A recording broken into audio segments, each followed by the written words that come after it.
மல்லியோட பெரியம்மா இத்தன நாளா எங்க போயிருந்தாங்க அப்படின்ற மாரி நெனச்சுக்கிட்டு இருந்தோம். ஆனா, இப்போ மல்லியோட பெரியம்மா, அதாவது அன்னபூர்ணி இங்க மாஸ் என்ட்ரி குடுத்து, விஜய்க்கு பல விஷயங்கள புரிய வைக்க போறாங்க அப்படின்றது தான் மிகப்பெரிய உண்மையா இருக்கு. அது எல்லாமே ரொம்பவே நல்ல விஷயமும் கூட அப்படின்னு தான் சொல்லணும்.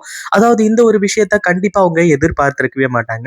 அதுவும் இல்லாம நம்ம விஜய் இருந்துட்டு அ அதாவது நம்ம ரேணுகாவோட கழுத்துல தாலிய கட்டி ரேணுகாவ பொண்டாட்டியா வந்து கூட வச்சுக்கணும் அப்படின்ற மாரி நெனைக்கிறதுல எந்த ஒரு சந்தேகமும் கிடையாது.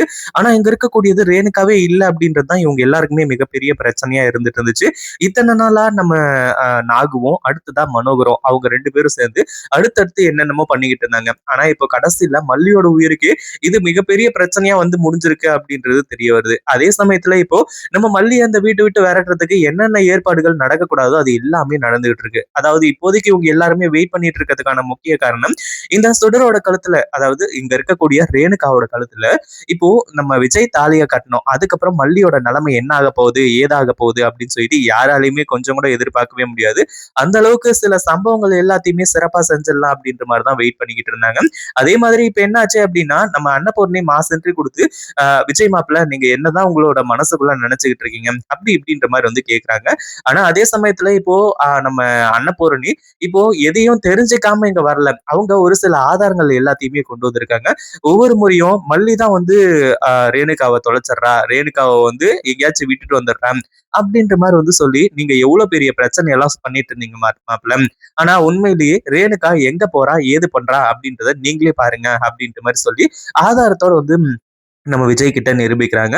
ஏன்னா, எப்பவுமே இந்த ரகுவ பார்த்துட்டு வரதுக்காக போம்போது, கடைசியில அங்க அங்க தொலைஞ்சுட்டேன், இங்க தொலைஞ்சுட்டேன். அப்படி இப்படின்ற மாரி பயமா இருக்கு அப்படின்ற மாரி சொல்லி தான் இந்த சுடர் வந்து மறுபடியும் வந்து அட்டாச் ஆயிடுவா.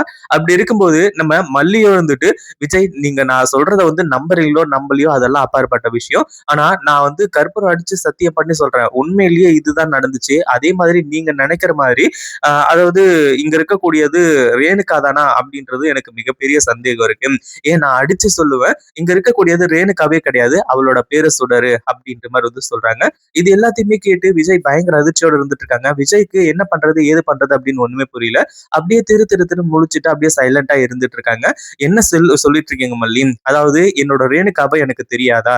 அப்படின்ற மாரி வந்து கேட்கும்போது, விஜய் நீங்க உங்களோட ரேணுகாவ தெரியாதா? அப்படின்ற மாரி சொல்றீங்க.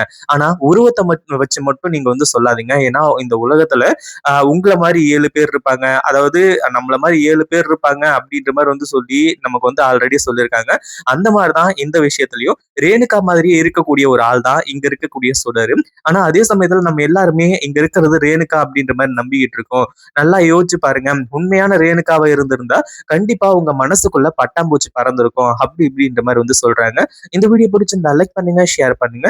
இப்பதான் நம்ம சேனலுக்கு ஃபர்ஸ்ட் டைம் வரீங்க அப்படின்னா கீழ இருக்க சப்ஸ்கிரைப் பட்டன பிரஸ் பண்ணிக்கோங்க.